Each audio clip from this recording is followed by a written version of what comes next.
Hello, this is Rachel, and I just want to talk to the INFJs or people having issues with being themselves and their boundaries. I just want to put an idea out there that when you're not yourself, it confuses people. So if you want to change who you are to make people happy or for them to feel a certain way, like, you're proving yourself, then by not being yourself, when you do decide to be yourself and you stand your ground, the other person is going to be like, you changed. I don't know who you are anymore. When you never changed.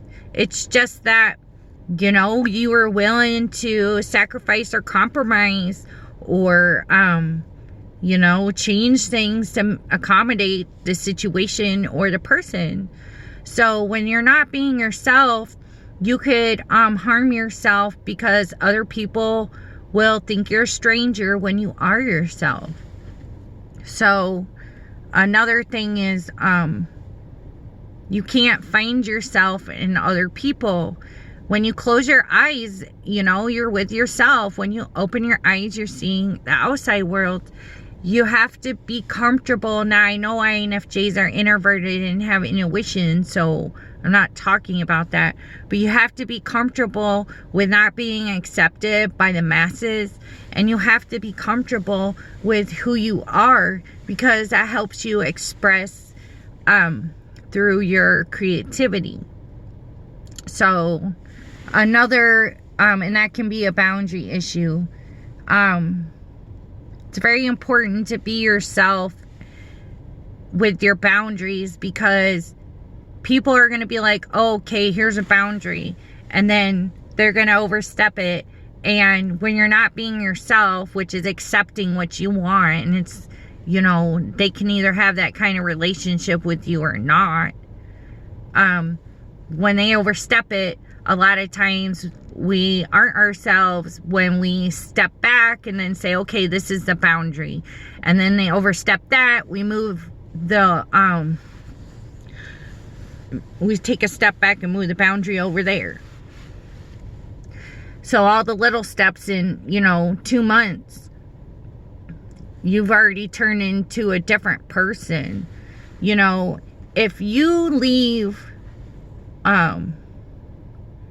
how you feel on another person and who you are on them, if you give that up for them and they pass away, you could go through the trauma of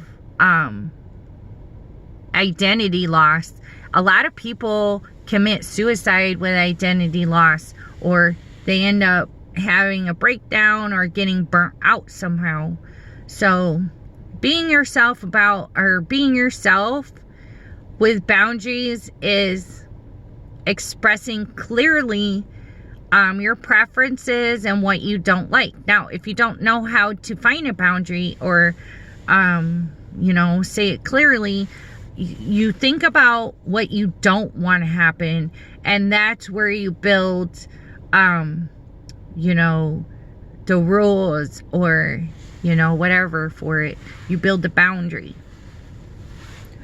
So you can do that. It's very important to speak clearly about it. Be as honest as possible and vulnerable. You save yourself a lot of time. So I just think it's important to be yourself, to have healthy boundaries. If anybody else has